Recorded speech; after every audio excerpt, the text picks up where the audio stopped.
Guys welcome to our YouTube channel basic learning classes. इसमें मैं आपका बहुत बहुत स्वागत करता हूं। और इसमें क्या है कि हमने पिछले वीडियो में पार्ट फर्स्ट में फिजिक्स का वैद्युत आवेश तथा क्षेत्र का बाकी वीडियो कवर किया था। अब इसके आगे का टॉपिक क्या था जो बचा है, ये सेकंड पार्ट में है। इसको ध्यान से देखिए, ये आज मैं बताने वाला हूँ। इसको अच्छे से देखिए, ध्यान से देखिए। इसके जो न्यूमेरिकल्स हैं इसको जाके कोई साइड बुक हो या जो भी बुक हो उससे आप क्लियर करिए। जो नहीं समझ में आता है जो क्वेश्चन, उसको कमेंट में पूछिए। तो इसमें आगे टॉपिक बचा था वैद्युत द्विध्रुव के कारण वैद्युत क्षेत्र की तीव्रता। अब देखिए वैद्युत द्विध्रुव क्या होता है, ये मैंने पिछले वीडियो में बताया था। जो नहीं अच्छे से जानता है वो जाके वहाँ पे देख ले, डिस्क्रिप्शन में लिंक है। और ये बता देता हूँ वैद्युत द्विध्रुव क्या होता है। यहाँ पे देखिए दो आवेश हैं, प्लस क्यू और माइनस क्यू, चाहे ये समान है चाहे विपरीत हैं। ये दोनों एक दूसरे से बहुत ही अल्प दूरी, मान लीजिए 2L या 2D दूरी पर स्थित हैं। तो यही क्या होता है, ये पूरा पेयर वैद्युत द्विध्रुव कहलाता है। अब इसके कारण वैद्युत क्षेत्र किस तरह उत्पन्न होता है, उसको हमको वैद्युत क्षेत्र या वैद्युत क्षेत्र की तीव्रता किस तरह से उत्पन्न होती है उसको हमको पढ़ना है। तो ये देखिए दो तरीके से होती है। एक होती है अक्षीय, मतलब इस तरह वैद्युत क्षेत्र की तीव्रता उत्पन्न हो, इस तरह हो। और एक होती है निरक्षीय, मतलब द्विध्रुव यहाँ पे हो और तीव्रता ऊपर की तरफ इस तरह हो। तो इसको बोलते हैं अक्षीय और इसे बोलते हैं निरक्षीय। तो इसको हम आज कवर करेंगे। नेक्स्ट, अब देखिए इसमें अक्षीय को देखते हैं। अक्षीय रेखा पर स्थित बिंदु पर वैद्युत क्षेत्र की तीव्रता। तो अक्षीय रेखा पे क्या है कि इसमें हम देखेंगे द्विध्रुव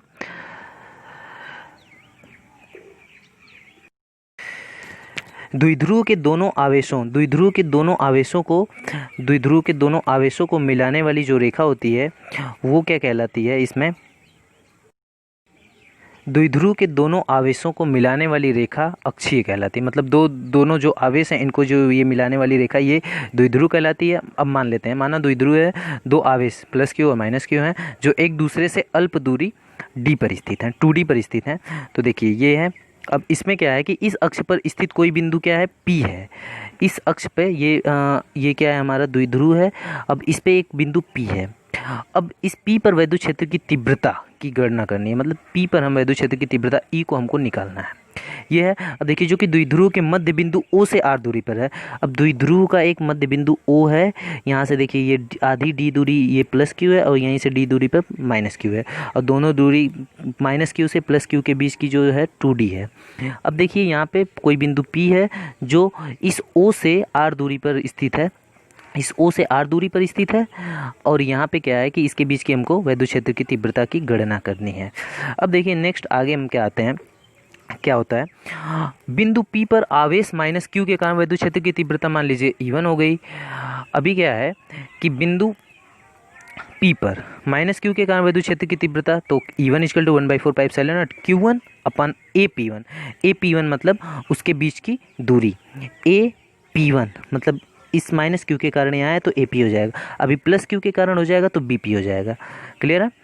तो इसमें क्या हो जाएगा कि प्लस क्यू के कारण माइनस क्यू के कारण इसके बीच वैद्युत क्षेत्र की तीव्रता E1 बराबर हो जाएगा यहाँ पे E1 = 1/4 Q/AP1 AP²। अब देखिए इसके बीच की जो दूरी है वो क्या है, R+D।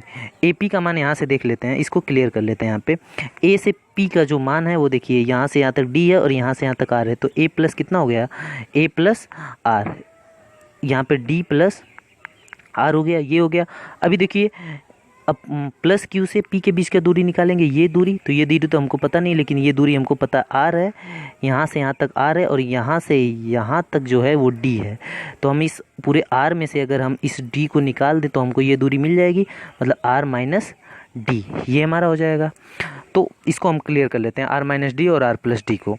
तो यहाँ पर देखिए क्या हो जाएगा, यहाँ पे हो जाएगा AP का मान R+D का क्या हो जाएगा, होल स्क्वायर, वो भी पी ए की दिशा में, पी ए की दिशा में होगा तो ये हो जाएगा। इसी तरह पी पर प्लस क्यू आवेश के कारण वैद्युत क्षेत्र की जो तीव्रता है वो देखिए E2 हो जाएगी। तो E2 equal to 1/4πε0 Q upon BP square.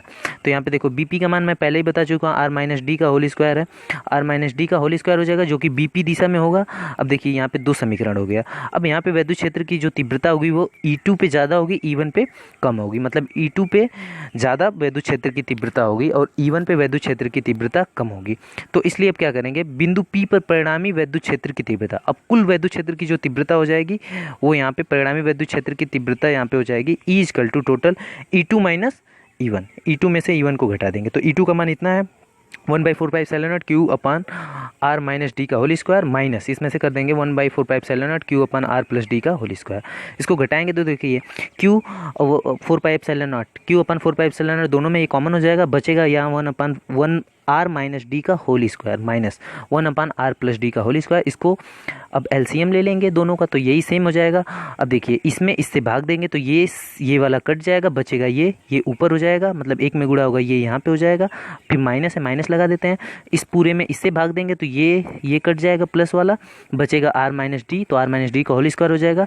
अब इसको हम इसके फार्मूले पे तोड़ेंगे यहाँ पे, तो यहाँ पे हमारा हो जाएगा, यहाँ पे जब इसको हम फार्मूले पे तोड़ेंगे तो यहाँ पे हमारा हो जाएगा Q अपन 4πε0, इसका हो जाएगा A square plus B square plus 2AB और इसका हो जाएगा A square plus B square minus 2AB। अब देखिए माइनस जब टूटेगा ब्रैकेट तो ये जितने प्लस है उसको माइनस, जितने माइनस उसको प्लस कर देगा। तो मतलब इसको मैं सॉल्व करके बता दे रहा हूँ, यहाँ पे R square plus D square plus 2RD, इसमें से माइनस करेंगे तो ये हो जाएगा माइनस R स्क्वायर, फिर देखिए प्लस है तो माइनस डी स्क्वायर, अब ये माइनस है तो ये क्या हो जाएगा प्लस 2RD। अब देखिए प्लस माइनस कट जाएगा, बचेगा हमारा 2RD प्लस प्लस तो 4RD हो जाएगा। यहाँ पे क्या हो जाएगा 4RD अपन R square minus D square यहाँ पे। अब देखिए यहाँ पे P इक्वल टू होता है, P इक्वल टू मैंने पहले ही बताया था Q गुणे 2D, इसके बीच की दूरी इतना होता है। तो यहाँ पे हम इसको 4RD को लिख लेते हैं 2R, 4R है तो 2 इंटू 2R लिख लेते हैं, तो 2 इंटू यहाँ पे Q है तो Q यहाँ से 4 को हम लिख लेते हैं सिंपल 2 इंटू 2R लिख लेते हैं और QD को यहाँ ले लेते हैं तो यहाँ पे हो जाएगा 2DQ और 2R हो जाएगा। तो Q इंटू 2D ये हो गया हमारा P और 2R हो गया। तो यहाँ पे क्या हो जाएगा हमारा, इसको ध्यान से समझिएगा, यहाँ पे 1/4πε0 इंटू ε0 हो गया। अब इसके बाद यहाँ पे क्या हो जाएगा 2R, मतलब 4R था, सिंपल समझिएगा 4RD था तो हमको 2 कर दिया, 2R कर दिया और यहाँ पे क्या बचा 2D बचा और यहाँ का Q एक आगे था तो ये हो गया, तो ये हमारा P हो गया, ये हमारा R, तो 2PR या 2RP हो गया, ये 2RP। अब देखिए बटा R square minus D square. अब देखिए R स्क्वायर डी स्क्वायर जो है बहुत ही छोटा है R स्क्वायर से, मतलब R square is much greater than D square. मतलब यहाँ पे D को हम नगड़े मान लेंगे, इन्फिनिटी 0 मान लेंगे, मतलब हम इसको डी स्क्वायर को 0 मान लेंगे, मतलब यहाँ से गायब कर देंगे तो हमारा बचेगा R स्क्वायर। अब R स्क्वायर का भी होल स्क्वायर है, मतलब 2 दूना 4 हो जाएगा, R के पावर 4। तो यहाँ पे देखिए 1/4πε0 2RP अपन R के पावर 4, तो 4 है यहाँ पे, एक 4 से एक R कट जाएगा तो R के पावर 3 बचेगा, तो यहाँ पे हो जाएगा 2P अपन RQ। ये हमारा क्या हो जाएगा, यहाँ पे सदिश रूप में वेक्टर E बराबर 1/4πε0 2P अपन RQ, ये हमारा क्या हो जाएगा द्विध्रुवों के कारण उत्पन्न वैद्युत क्षेत्र की तीव्रता हो जाएगी। और यहाँ पे एक फार्मूला हमारा मिलेगा E प्रोपोर्शनल 1/R के पावर Q, ये एक नियम हमारा है। और इसमें क्या होगा कि इसमें E की दिशा जो होगी अक्ष के अनुदिश होगी तथा E व P समान दिशा में होंगे, मतलब वैद्युत क्षेत्र की तीव्रता और P जो होंगे वो समान दिशा में होंगे, जबकि E की दिशा अक्ष के अनुदिश, जिधर की तरफ अक्ष है E की वैद्युत क्षेत्र की दिशा भी क्या होगी उधर की ही तरफ होगी। तो ये हमारा क्लियर हो गया अक्षीय स्थिति।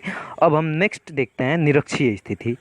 निरक्षीय स्थिति में वैद्युत द्विध्रुव है, अब उसके कारण वैद्युत क्षेत्र की तीव्रता क्या होती है। तो यहाँ पर मैं पहले ही बता चुका था, देखिए क्या है कि द्विध्रुव के अक्ष द्विध्रुव की अक्ष रेखा के लंबवत, द्विध्रुव जो है उसकी अक्ष रेखा के लंबवत को निरक्षीय रेखा कहते हैं। निरक्षीय मतलब वही है, ये द्विध्रुव है, यहाँ पे ऊपर की तरफ जो है उसे क्या बोलते हैं, निरक्षीय स्थिति कहते हैं। अब देखिए जिस पर स्थित किसी बिंदु P पर वैद्युत क्षेत्र की तीव्रता द्विध्रुव AB के कारण ज्ञात करनी है। अब देखिए यहाँ पे भी वही प्रोसेस है, ये द्विध्रुव हैं प्लस Q और माइनस Q, यहाँ पे ये प्लस Q माइनस Q है, ये प्लस Q है, एक दूसरे से 2D दूरी पर स्थित है। यहाँ का मूल बिंदु O है। अब यहाँ से R दूरी पर एक बिंदु P है। अब यहाँ पे वैद्युत क्षेत्र की तीव्रता निकालनी है, तो सिंपल है, हम यहाँ पे पहले इसके कारण निकालेंगे माइनस Q के कारण P पर वैद्युत क्षेत्र की तीव्रता, फिर प्लस Q के कारण वैद्युत क्षेत्र की तीव्रता, फिर उससे हम जो भी उसका मान आएगा उसको हम निकाल लेंगे। लेकिन यहाँ पे एक देखिए समकोण त्रिभुज बन रहा है, समकोण त्रिभुज में इसका मान D है, इसका मान R है, तो ये पाइथागोरस प्रमेय से हमारा क्या हो जाएगा, इसका मान हो जाएगा कड़ी में R square plus D square. इसको ध्यान से देख लीजिए। अब ये कैसे होगा, ये एक फार्मूला होता है AC स्क्वायर, मतलब बड़ी भुजा का स्क्वायर बराबर दोनों छोटी भुजा का स्क्वायर का योग। मतलब बड़ी भुजा यहाँ पे मान लीजिए AP है, तो AP का स्क्वायर बराबर हो जाएगा दोनों छोटी भुजाओं का योग का स्क्वायर। तो ये भुजा कितनी है, D का स्क्वायर प्लस ये भुजा कितनी है, R का स्क्वायर, तो ये हो जाएगा। तो यहाँ पे R का स्क्वायर D का स्क्वायर, जब ये स्क्वायर हटता है तो AP बराबर हो जाएगा, ये करड़ी में हो जाएगा, तो वही D square into R square ये हो जाएगा। इसको ध्यान में रखिएगा। अब यहाँ पे दोनों आवेशों माइनस Q प्लस Q से बिंदु P की दूरी AP BP बराबर R square plus D square, ये दोनों समान हैं, दोनों तरफ की दूरी। अब देखिए माइनस Q के कारण बिंदु P पर वैद्युत क्षेत्र की तीव्रता, तो E1 बराबर हो जाएगा 1/4 pi epsilon not Q upon AP square. तो AP का मान हमको पता है, R square R plus D का करड़ी में होल स्क्वायर है, तो होल स्क्वायर करड़ी जब रहती है यहाँ पे, तो यहाँ पे जब करड़ी रहेगी तो जब स्क्वायर करेंगे तो करड़ी हट जाती है, मतलब इस तरह था R square plus D square, इस तरह था, इसका होल स्क्वायर था। अब देखिए जब R स्क्वायर होता है इसका होल स्क्वायर करेंगे तो ये पूरे करड़ी काट देगा, तो R square plus D square बचेगा, R स्क्वायर प्लस D, ये P दिशा में होगा, मतलब P से A की दिशा में। हाँ, अब नेक्स्ट आते हैं प्लस Q, माइनस Q का तो हो गया, अब प्लस Q का लेते हैं। प्लस Q आवेश के कारण बिंदु P पर वैद्युत क्षेत्र की तीव्रता, तो प्लस Q के कारण क्या हो जाएगा, वही E2 हो जाएगा वैद्युत क्षेत्र की तीव्रता, तो 1/4 pi epsilon not Q upon BP का स्क्वायर, तो BP का स्क्वायर सेम वही है दूरी R square plus D square, ये दूसरा समीकरण BP की दिशा में हो गया, वहाँ पे AP की दिशा में था, यहाँ पे BP की दिशा में। अब देखिए इनका परिणाम बराबर है, परंतु दिशाएं क्या हैं, अलग अलग, मतलब विपरीत हैं। तो अलग अलग दिशा के लिए वैद्युत क्षेत्र की तीव्रता, अब देखिए यहाँ से है, मतलब ये यहाँ से ये फिगर बनाएंगे, लेंगे यहाँ से, ये देखिए ये हमारा इस तरह था, E1 हमारा इधर की तरफ लग रहा है, E2 हमारा ऊपर की तरफ लग रहा है। तो ये थीटा है, ये थीटा, मतलब दोनों बराबर हैं परंतु विपरीत हैं। तो टोटल E बराबर वैद्युत क्षेत्र की तीव्रता टोटल बराबर क्या हो जाएगी, E1, यहाँ पे भी कॉस थीटा आ रहा है, कॉस थीटा का मतलब भी देखिए आधार बटा कर्ण होता है, तो इसके लिए लंब ये है, आधार ये कर्ण, तो आधार बटा कर्ण ये आ रहा है, इधर भी ये आधार बटा कर्ण ये आ रहा है, आधार बटा कर्ण। तो यहाँ पे क्या हो जाएगा, E1 cos theta plus E2 cos theta, total वैद्युत क्षेत्र की तीव्रता जो हो जाएगी E1 कॉस थीटा और E2 कॉस थीटा हो जाएगी। तो इसके लिए इसमें एक कोण भी लेंगे, तो उसी कोण को यहाँ पे देखते हैं। तो देखिए यहाँ पे क्या हो जाएगा, टोटल वैद्युत क्षेत्र की जो तीव्रता होगी हो जाएगी E बराबर E1 plus E2, E1 cos theta plus E2 cos theta. तो कॉस थीटा यहाँ पे क्या हो गया, कॉमन हो गया, यहाँ पे कॉस थीटा कॉमन हो जाएगा, तो E1 plus E2 cos theta हो जाएगा। अब E1 का मान है 1/4 pi epsilon not Q1 upon R plus R square plus D square, plus E2 का मान 1/4 pi epsilon not Q upon R square plus D square into cos theta, cos theta लिख देते हैं। अब यहाँ पे क्या हो जाएगा, दोनों जब यहाँ पे सेम है तो ये क्या हो जाएगा, ये एक ठो है, मतलब ये एक ठो है, तो एक एक कितना हो गया, 2 हो गया, तो यहाँ पे 2 हो जाएगा, 2Q अपन यहाँ पे हो जाएगा 2Q upon 4 pi epsilon not R square plus D square, ये हो जाएगा, इतना हो गया 2Q अपन R स्क्वायर प्लस, हाँ कॉस थीटा। अब इसके बाद कोण AOP में लेते हैं, जो वहाँ पे कोण बना था AOP। अब कोण को लेते हैं, यहाँ पे कोण मान लीजिए ये जो बना था O यहाँ था, A यहाँ था, P यहाँ था। हाँ, अब यहाँ की दूरी जो थी वो D थी, यहाँ की दूरी R थी, और यहाँ की जो दूरी थी ये थी कड़ी में R square plus D square, ये थी। अब देखिए यहाँ पे क्या हो गया, कॉस थीटा बराबर यहाँ से लेंगे, या यहाँ लीजिए ये इस तरह, तो यहाँ पे थीटा है तो थीटा के सामने का लंब होता है ये आधार ये कर्ण, तो कॉस थीटा बराबर होता है आधार बटा कर्ण।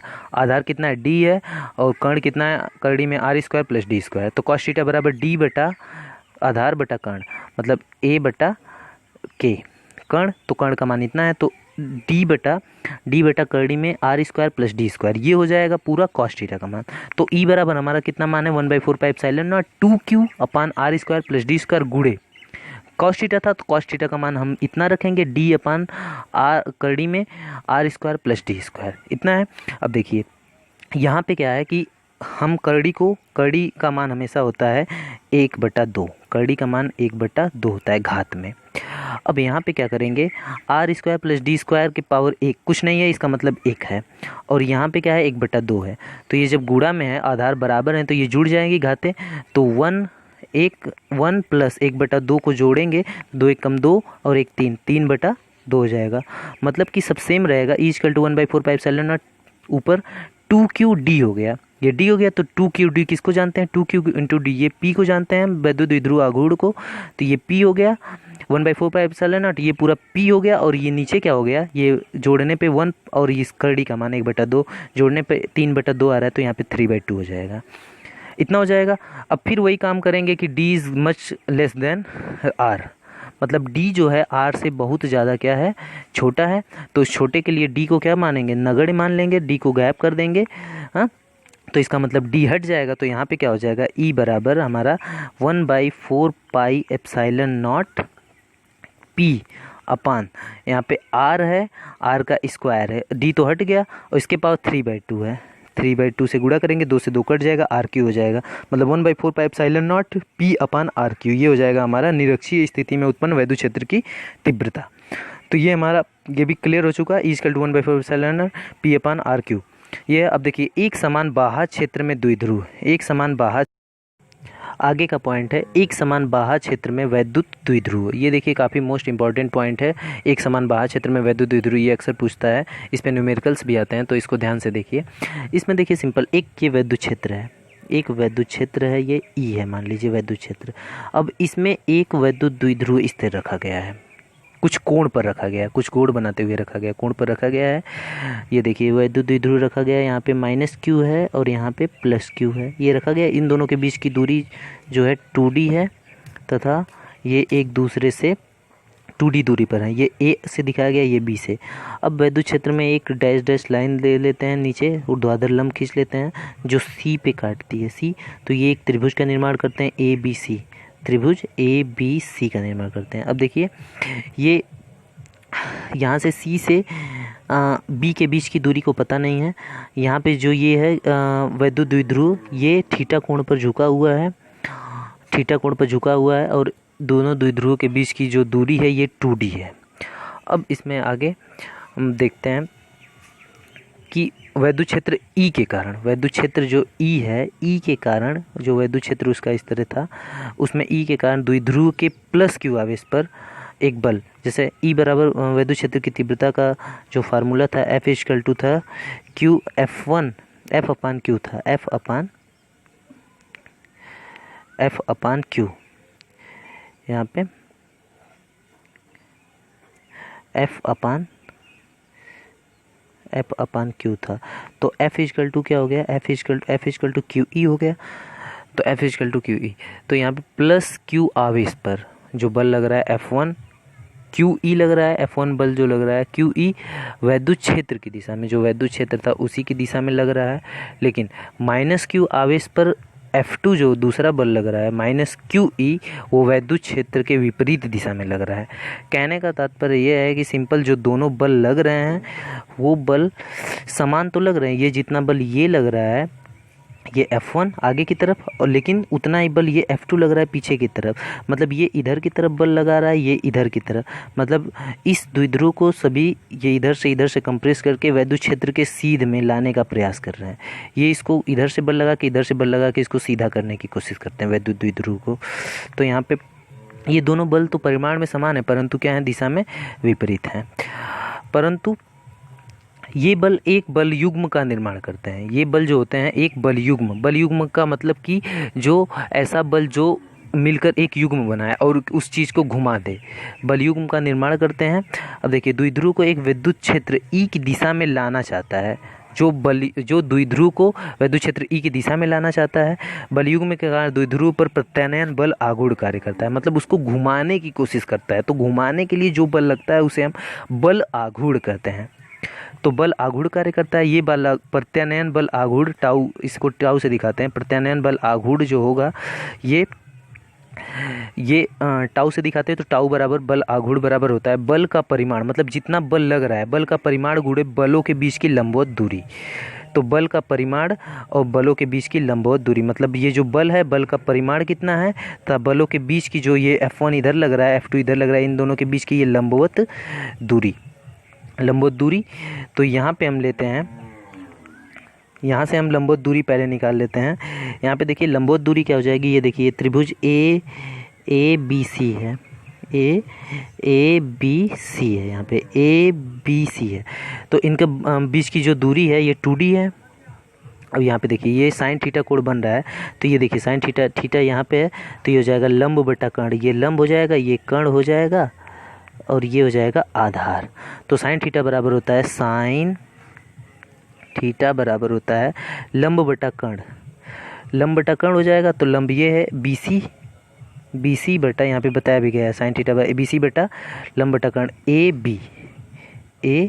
तो यहाँ पे बी सी का मान कुछ नहीं है, यही तो लंबवत दूरी है दोनों बलों की, F1 और F2 के बीच की यही दूरी है। तो ये हो जाएगा बी सी बराबर यही रहेगा, ए बी का साइन में गुणा हो जाएगा तो हो जाएगा ये तिरक गुणा हो जाएगा, तो हो जाएगा ए बी साइन थीटा। तो ए बी का मान कितना है, ए से बी का मान 2D है, तो ये हो जाएगा 2D साइन थीटा हो जाएगा। तो यहाँ पे वही चीज़ दिखाया गया है, बलों का परिमाण गुणे बलों की लंबवत दूरी। तो बल का परिमाण F1 या F2, मतलब दोनों में से कोई भी ले लेते हैं, चाहे F1 बल को चाहे F2 बल को ले लेते हैं। इसको मार्ड में इसलिए दिखाते हैं कि ये बल कोई ऋणात्मक ना रहे, मतलब ऋणात्मक भी रहे तो वो धनात्मक हो जाए। तो ये बलों का परिमाण F1 या F2 हो गया, गुणे उनके बीच की लंबवत दूरी जो है वो BC है। अब BC का मान, अब देखिए बल जो है बल का मान आया है QE गुणे BC का मान आया था 2D साइन थीटा।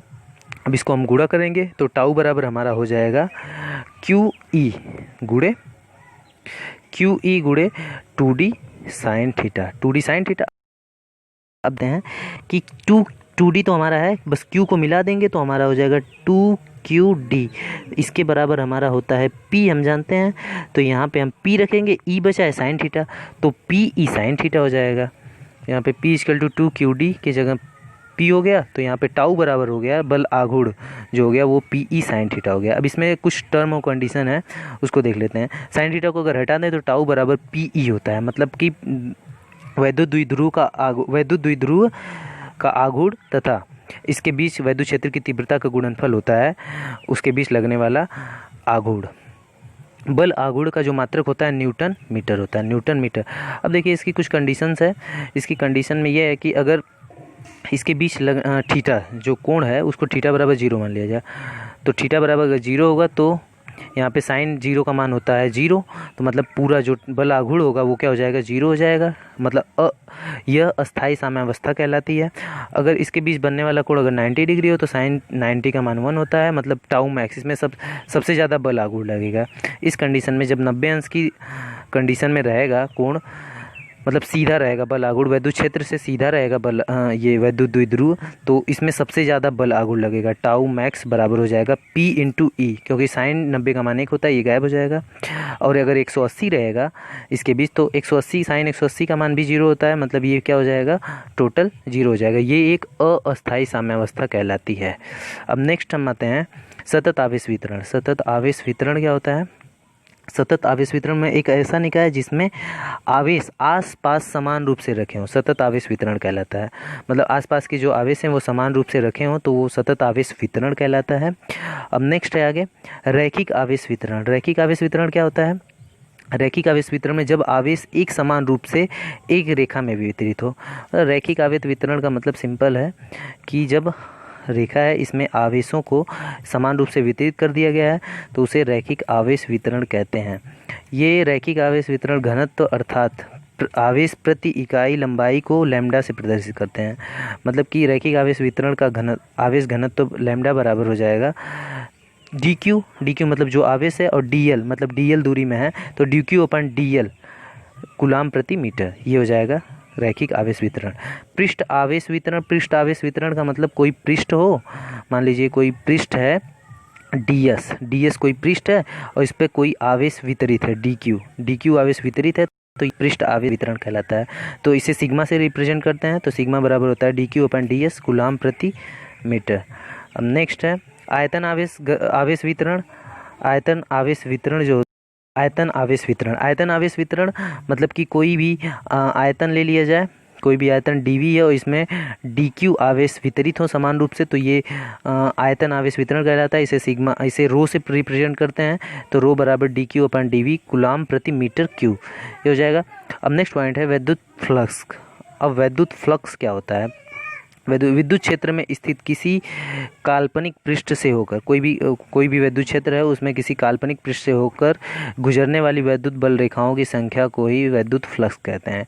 इसे फाई ई से रिप्रेजेंट करते हैं, फाई ई से अभिव्यक्त किया जाता है। आगे है विद्युत क्षेत्र में स्थित किसी पृष्ठ से बद्ध विद्युत फ्लक्स उस पृष्ठ पर विद्युत क्षेत्र के पृष्ठ समाकलन के बराबर होता है। तो विद्युत फ्लक्स को कई तरीके से समझा जा सकता है। यदि E व ds के बीच कोण थीटा हो, यदि E मतलब विद्युत क्षेत्र की तीव्रता और ds मतलब सरफेस लिया गया है, उसके बीच का अगर कोण थीटा हो तो समाकलन फाई ई बराबर हो जाएगा समाकलन ई ds cos थीटा। मतलब कि ये विद्युत क्षेत्र है E और ये क्या है ds इसका सरफेस है, और ये इससे कोण बना रहा है, जो क्षेत्र रेखाएं निकल रही हैं यहाँ से वो कोण बन रहा है थीटा। तो यहाँ पे हो जाएगा विद्युत फ्लक्स का फाई ई बराबर हो जाएगा ई गुणे ds, वेक्टर ई गुणे वेक्टर ds।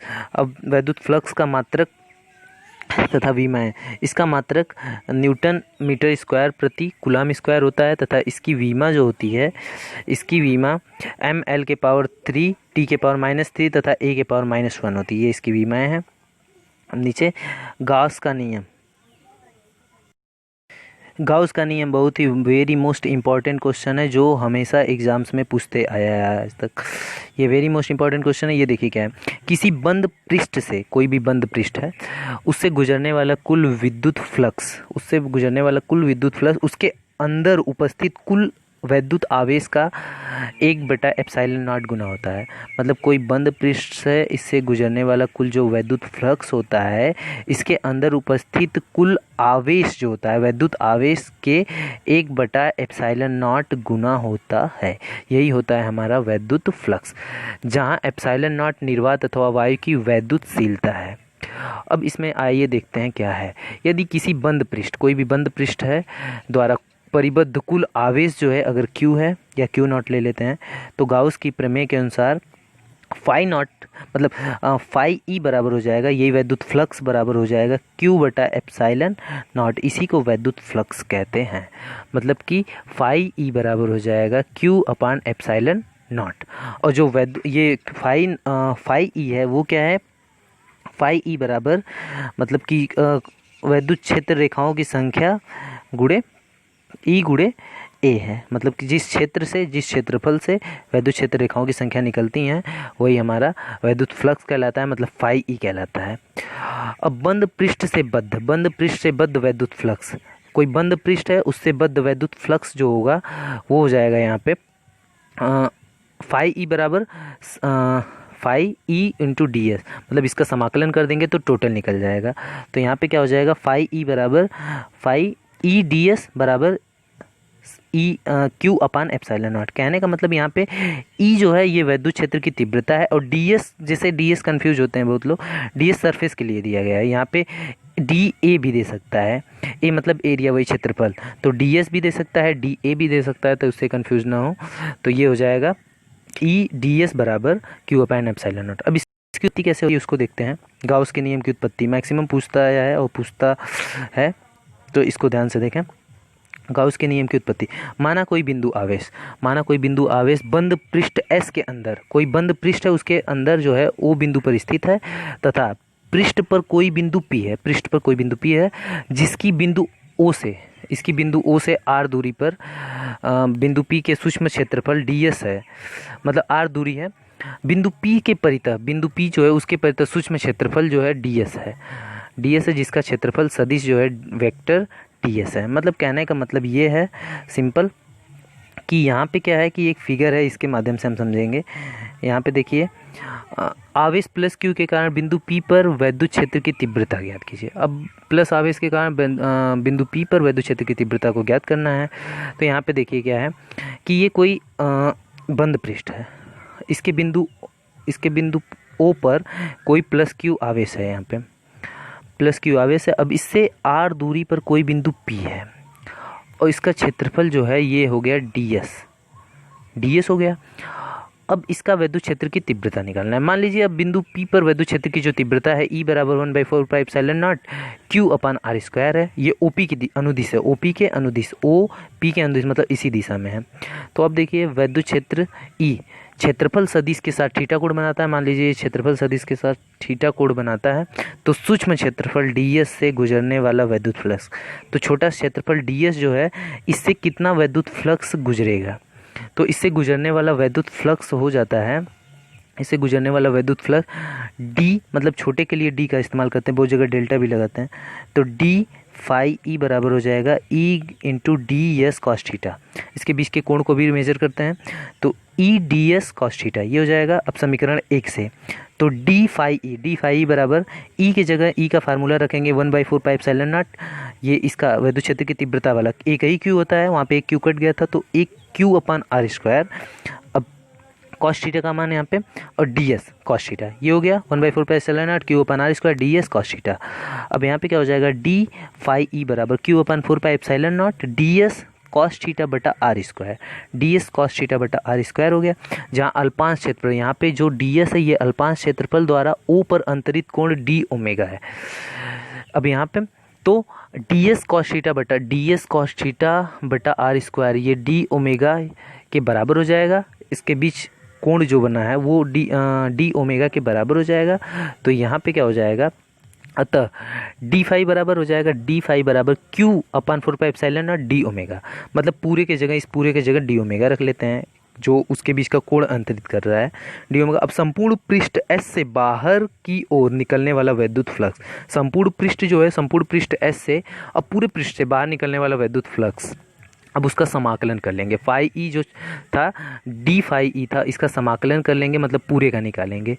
जब पूरे का निकालेंगे तो फाई ई हो जाएगा तो Q/4πε0 डी ओमेगा, मतलब कि इस तरह था फिगर था हमारा और इस पे छोटा सा बिंदु था, तो इसका तो हमने निकाल लिया। अब ये पूरे इसका निकाल लिया, अब हमने छोटा छोटा इस तरह सबका निकालें तो पूरे का नहीं निकल जाएगा, तो एक छोटे का निकालें, अब इस पूरे का निकालें छोटा छोटा करके, तो जितने गोले बनेंगे इस तरह पूरे बंद पृष्ठ का निकल जाएगा।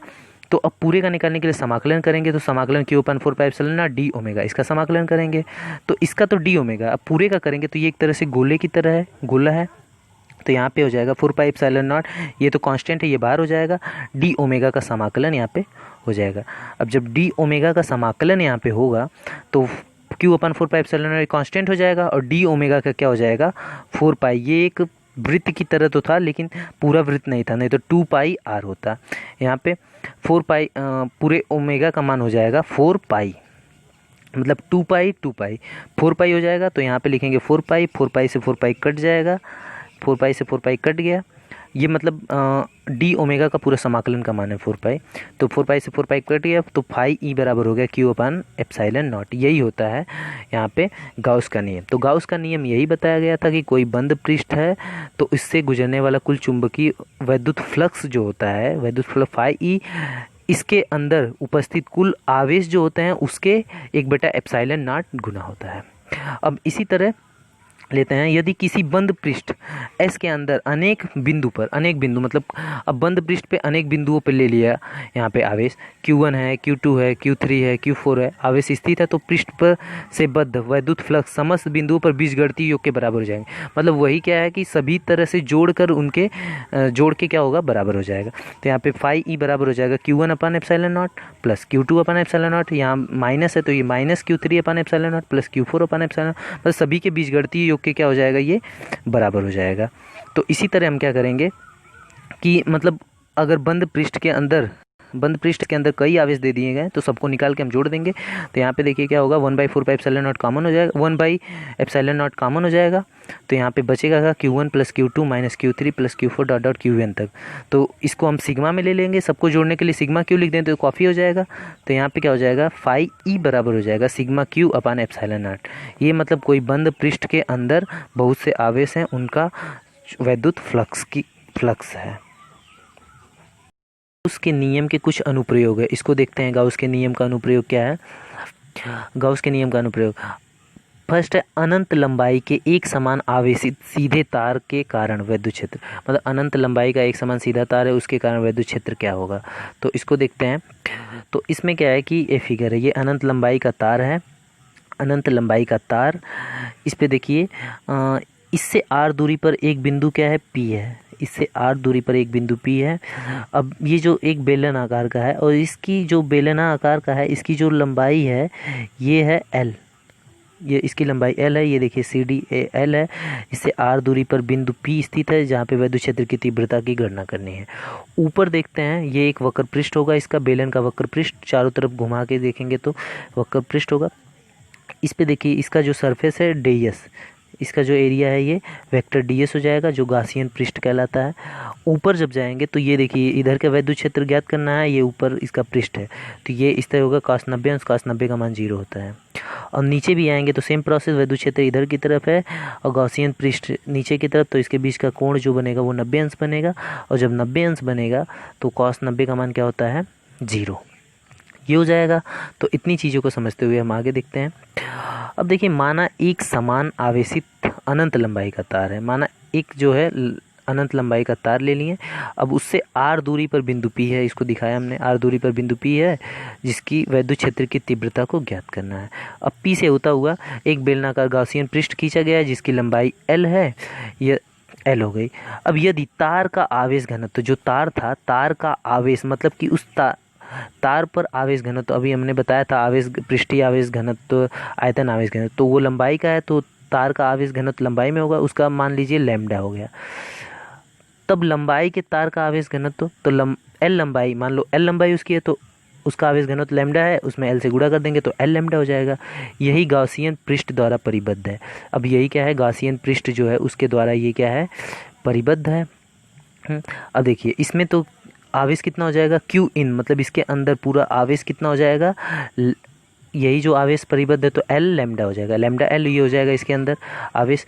अब चित्रानुसार देखते हैं, चित्रानुसार इसमें क्या दिया, बेलन के वक्र पृष्ठ, बेलन का जो वक्र पृष्ठ है, बेलन के मतलब ऊपर का भाग, ये वक्र पृष्ठ के सूक्ष्म अवयव, यहाँ पे छोटा सा अवयव लिए तो सूक्ष्म अवयव से बद्ध वैद्युत फ्लक्स, सूक्ष्म अवयव से बद्ध वैद्युत फ्लक्स जो हो जाएगा, छोटे के लिए हम D लगा देते हैं तो d फाई ई बराबर हो जाएगा। वैद्युत फ्लक्स का फार्मूला हमेशा याद रखिए, हमेशा यूज हो रहा है। E मतलब वैद्युत क्षेत्र गुणे DS मतलब उसका सरफेस, मतलब जिस क्षेत्र, वैद्युत फ्लक्स को एक बार और समझ लीजिए ध्यान से, ये कोई सरफेस है, इस सरफेस को मान लीजिए S है, मतलब ये कोई पृष्ठ है, इसका मान DS है। अब इससे वैद्युत फ्लक्स ऊपर की तरफ निकल रहा है, तो ये वैद्युत क्षेत्र रेखाओं की संख्या मान लीजिए E है, तो E गुणे DS, इसी को वैद्युत फ्लक्स बोलते हैं, जिसे फाई E से दिखाते हैं। क्लियर? अब देखिए वैद्युत फ्लक्स d फाई E बराबर E गुणे DS, E गुणे DS हो गया, तो इसके बीच मान लीजिए कोण बन रहा है तो E DS cos थीटा हो गया। अभी cos थीटा को 0 मान लेंगे, अगर मान लीजिए इसी की तरफ है तो 0 होगा, तो cos 0 का मान 1 होता है, तो d फाई E बराबर E DS होता है, DS हो जाएगा।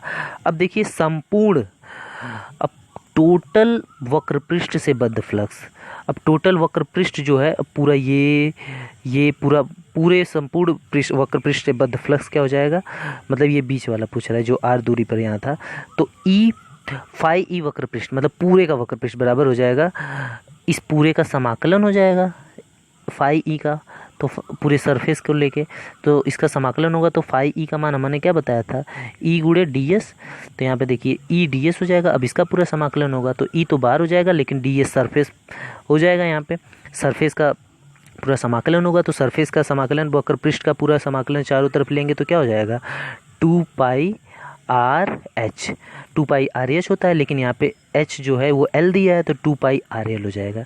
इसे पहला समीकरण मान लेते हैं, मतलब कि बीच में संपूर्ण बेलन जो है ये बेलनाकार, इसका पूरा जो वक्र पृष्ठ होगा वो हो जाएगा 2 पाई आर एल, ये हो जाएगा E into 2 pi R L. अब नीचे आते हैं, बेलन के दोनों अनुप्रस्थ पृष्ठों, बेलन जो है बेलन के दोनों अनुप्रस्थ पृष्ठों से बद्ध फ्लक्स के लिए, तो देखिए इसके लिए अपर के लिए जैसे बेलन के ऊपरी भाग को लेंगे तो फाई ई बराबर हो जाएगा फाई एस डी एस, तो डी एस का मान होता है ई वेक्टर डी एस, इसका लेंगे तो ई तो बाहर हो जाएगा और डी एस भी बाहर हो जाएगा, और इसके ऊपर के लिए कास 90 अंश होगा, कास 90 अंश होगा तो कास 90 अंश का मान क्या होता है 0, तो ये पूरे को 0 कर देगा, मतलब अपर में जो होगा वैद्युत फ्लक्स 0 होगा। और लोअर में भी लेंगे बेलन के निचले भाग में तो इसमें हो जाएगा फाई, इसका समाकलन करेंगे, समाकलन एस डी फाई ई बराबर हो जाएगा समाकलन एस ई डी एस, तो इसका भी कास 90 अंश नीचे की तरफ भी बनेगा, ये हो जाएगा 0, कास 90 अंश बराबर भी 0। तो टोटल अब समाकलन पूरे गाउसियन पृष्ठ, पूरा जो बेलन है उसके पूरे गाउसियन पृष्ठ का जो होगा इस अब पूरे का निकालेंगे कि संपूर्ण वैद्युत फ्लक्स यहाँ से कितना निकलेगा, तो phi E total, phi E मतलब वैद्युत फ्लक्स टोटल बराबर हो जाएगा फाई ई वक्र पृष्ठ मतलब बीच का, फाई ई अपर, फाई ई लोअर नीचे का ऊपर का। तो देखिए फाई इसका मान आया है E into 2 pi R L, अपर का 0 आया है और लोअर का भी 0 आया है, ऊपर का नीचे का 0, बीच का आया है 2 पाई आर एल, तो यही हो जाएगा, मतलब टोटल फाई ई टोटल बराबर ये हो जाएगा 2 पाई E into 2 pi R L. अब गाउस के नियम से क्या करेंगे, गाउस का नियम यही होता है, गाउस के नियम से पूरा टोटल बंद पृष्ठ का निकालेंगे तो फाई ई टोटल बराबर हो जाएगा आवेश जो होता है उसके 1/ε0 की गुना होता है, तो यहाँ पे आवेश जो है क्यू इन है मतलब अंदर का इनसाइड का, तो Q in upon epsilon naught, तो क्यू इन मतलब टोटल आवेश पृष्ठीय आवेश घनत्व जो उसका दिया है वो एल इंटू लैम्डा दिया है, तो एल लैम्डा बटा एप्सिलॉन नॉट हो गया। तो समीकरण 1 तथा 2 से, समीकरण 1 ऊपर है 1 तथा 2 से, समीकरण 1 और 2 से यहाँ पे निकालेंगे तो यहाँ पे हो जाएगा, इसका मान ये है, यहाँ पे भी फाई ई है तो फाई ई दोनों बराबर टोटल है, टोटल फाई ई, तो इतना बराबर इतना हो गया इतना, तो यहाँ पे क्या करेंगे E into 2 pi R L बराबर lambda L upon epsilon not, L से एल कट जाएगा, यहाँ पे ई बराबर हमारा हो जाएगा 2 पाई आर नीचे हो जाएगा, तो ई बराबर हो जाएगा L upon 2 pi R epsilon naught. कहने का मतलब ये है कि जो वैद्युत क्षेत्र की जो तीव्रता है वो 1/r मतलब उसके बीच की दूरी के क्या है व्युत्क्रमानुपाती है। सदिश रूप में किसी बिंदु पर वैद्युत क्षेत्र की जो तीव्रता है ई है, इसको इस प्रकार व्यक्त करते हैं ई बराबर lambda upon 2 pi R into N cap, जहाँ एन जो है उस दिशा का एकांक सदिश माना जाता है। तो और इस चैप्टर का लास्ट पॉइंट है, यहाँ पे इस चैप्टर का लास्ट पॉइंट है एक समान रूप से आवेशित पतले गोलीय खोल के कारण वैद्युत क्षेत्र, पतले गोलीय खोल के कारण वैद्युत क्षेत्र। तो ये क्या है यहाँ पे, एक समान रूप से आवेशित पतले गोलीय खोल के कारण वैद्युत क्षेत्र क्या होगा, तो देखिए खोल के बाहर स्थित किसी बिंदु पर वैद्युत क्षेत्र, मतलब एक खोल है गोलीय और इसके बाहर वैद्युत क्षेत्र क्या होगा, मतलब कोई यहाँ पे एक गोलीय पार्टिकल ले लिया गया, गोलीय आवेशित कण ले लिया गया, अब इसके बाहर वैद्युत क्षेत्र क्या होगा उसको निकालना है। अब देखिए यहाँ पे क्या है कि यहाँ पे देखिए एक गोला ले लिया गया, यहाँ से r मीटर की दूरी पर, यहाँ से देखिए उसका केंद्र O है, अब इससे r दूरी पर ये इसकी त्रिज्या r है, अब इसी से कैपिटल R दूरी पर कोई बिंदु क्या है, स्मॉल r दूरी पर कोई बिंदु क्या है P है यहाँ पे, और इसका क्या यहाँ पे वैद्युत क्षेत्र निकालना है, इसका विद्युत क्षेत्र को निकालना है। देखिए इसी दिशा के अनुरूप इसमें विद्युत क्षेत्र उत्पन्न होगा और विद्युत क्षेत्र रेखाएं मतलब कि विद्युत फ्लक्स भी इसी दिशा में उत्पन्न होगा जब क्या होगा थीटा बराबर 0 अंश बनेगा। तो देखिए इन्हें आगे आते हैं। माना कोई आर त्रिज्या का एक गोला ले लिया, देखिए आर त्रिज्या का एक गोला है, माना आर त्रिज्या का एक गोला ले लिया गया, गोलीय चालक है। अब ये खोल के बाहर है, जहाँ पे देखिए कोई बिंदु P है वहाँ पे विद्युत क्षेत्र की तीव्रता को ज्ञात करना है। माना गोले का पृष्ठ आवेश घनत्व Q रो है, गोला जो है गोले पर पृष्ठीय आवेश घनत्व जो है रो है। इस गोले पर उपस्थित संपूर्ण आवेश, इस गोले पर जो उपस्थित संपूर्ण आवेश क्या हो जाएगा, Q इक्वल टू जो होगा Q equal to rho into S होगा, रो इंटू यस। तो रो कितना है, रो यही रहेगा और यस गोला है तो गोले का पूरे गोले पे होगा, तो गोले का जो पूरा क्षेत्रफल होता है वो क्या हो जाएगा 4 पाई, गोले का आयतन पूरा हो जाएगा 4 पाई आर स्क्वायर। तो ये हो जाएगा 4 pi R square rho into 4 pi R square, ये एस सरफेस पूरे गोले का हो गया। तो यहाँ पे देखिए O P equal to R है, ओ से पी जो है आर दूरी पर है, तो उसकी विद्युत क्षेत्र की तीव्रता को हमको ज्ञात करना है जहाँ पे गाउसियन पृष्ठ खींचा गया है। अब यहाँ पे क्या हो जाएगा, गाउसियन पृष्ठ के सूक्ष्म अवयव ds से बद्ध वैद्युत फ्लक्स, तो वैद्युत फ्लक्स बराबर क्या हो जाएगा डी बराबर हो जाएगा E इंटू डी एस, ये हमारा क्या हो जाएगा वैद्युत फ्लक्स हो जाएगा। अब संपूर्ण गाउसियन पृष्ठ से बद्ध वैद्युत फ्लक्स, तो संपूर्ण गाउसियन पृष्ठ जो है उससे बद्ध वैद्युत फ्लक्स जो होगा ये फाई ई बराबर हो जाएगा समाकलन एस ई डी एस, तो E D S cos theta हो जाएगा। मतलब पूरा संपूर्ण वैद्युत फ्लक्स जब निकालेंगे तो वो E D S cos theta हो जाएगा, कॉस थीटा, और थीटा तो यहाँ पे 0 अंश से इसी दिशा में जब हो रहा है तो 0 अंश से कॉस 0 का मान 1 होता है, तो यहाँ पे ई हो जाएगा और डी एस का समाकलन करेंगे तो डी एस पूरा गोला है तो 4 पाई आर स्क्वायर, तो ये हो जाएगा E into 4 pi R square. तो संपूर्ण पृष्ठ से बद्ध जो फ्लक्स हो जाएगा वो हो जाएगा फाई ई बराबर मतलब संपूर्ण गोले का E into 4 pi R square. अब गॉस के नियम से देखते हैं, गॉस के नियम से क्या होगा, गॉस के नियम से होता है फाई ई बराबर क्यू अपन एप्सिलॉन नॉट। अब क्यू अपन एप्सिलॉन नॉट होता है, यहाँ पे क्यू बराबर हो जाएगा, क्यू बराबर हो जाएगा, क्यू का ऊपर मान आया था, क्यू का मान यहाँ पे ऊपर आया था, क्यू बराबर यहाँ से एक सेकेंड यहाँ पे गलती, यहाँ कैपिटल आर होगा, कैपिटल आर स्क्वायर होगा, तो यहाँ पे क्या हो जाएगा, यहाँ पे कैपिटल आर स्क्वायर। तो समीकरण 1 तथा 2 से, समीकरण 1 तथा 2 से हम निकालेंगे, यहाँ पे समीकरण 1 तथा 2 से, समीकरण 1 और 2 से जब निकालेंगे तो यहाँ पे हो जाएगा E 4 pi R square, E 4 pi R square बराबर हो जाएगा यहाँ पे क्यू अपान एप्सिलॉन नॉट। तो क्यू का मान हमने रो 4 पाई आर स्क्वायर प्राप्त किया है, तो ये जब है तो इसके मान को यहाँ पे रख लेंगे, तो यहाँ पे ई बराबर हो जाएगा, ये 4 पाई नीचे जाएगा इधर तो 1 बाई में हो जाएगा 1 बाई 4 पाई एप्सिलॉन नॉट, ये हो जाएगा यहाँ पे ई बराबर 1 by 4 pi epsilon naught Q upon R square. अब क्यू का मान यहाँ पे जब रखेंगे तो ई बराबर हमको प्राप्त होगा 1 by 4 pi epsilon naught into 4 pi R square बटा आर स्क्वायर, 4 पाई से 4 पाई कट गया तो यहाँ पे बचा रो इक्वल टू बचा रो ऊपर, हाँ rho upon epsilon naught capital R square बटा स्मॉल आर स्क्वायर। ये हमारा खोल के बाहर विद्युत क्षेत्र की तीव्रता मिल गई।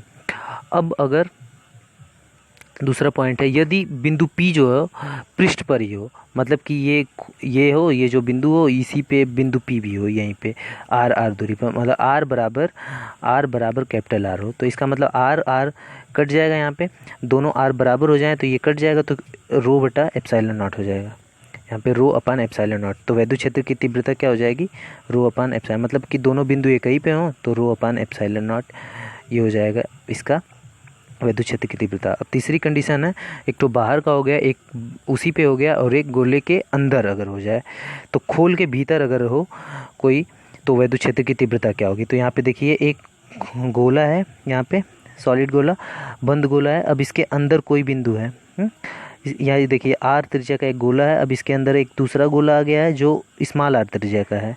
अब यहाँ पे कोई बिंदु पी है, अब यहाँ पे विद्युत क्षेत्र की तीव्रता निकालनी है। तो एक चीज़ ध्यान में रखिए, कोई भी बंद पृष्ठ है उसके अंदर केंद्र पे अगर विद्युत क्षेत्र पूछा जाए या विद्युत क्षेत्र की तीव्रता, तो वो हमेशा शून्य होती है, ई बराबर 0। अगर उसके केंद्र में अंदर पूछा जाए तो ये चीज़ मैं पहले ही बता दे रहा हूँ, फिर भी देख लीजिए।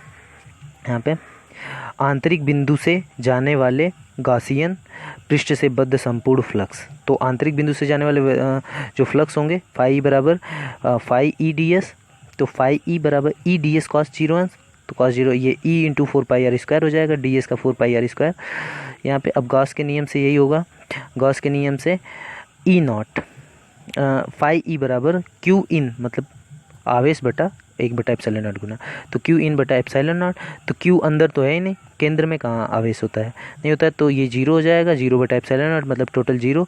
और एक और समीकरण 2 से करेंगे तो ई बराबर, समीकरण 1 का मान आया है ई इंटू 4πr² बराबर 0, मतलब ये 0 तो ये भी 0, तो क्यू इन बराबर हो जाएगा, क्यू इन विद्युत क्षेत्र इन बराबर क्या हो जाएगा 0, मतलब अंदर आंतरिक विद्युत क्षेत्र क्या होगा 0 होता है, तो केंद्र पे जो हो जाएगा वो 0 हो जाएगा। इस तरह से ये पूरा चैप्टर क्लियर हो गया है। इसको ध्यान से पढ़िए, अच्छे से देखिए, जो भी ना समझ में आए उसे कमेंट बॉक्स में आके कमेंट करिए, और थैंक यू सो मच।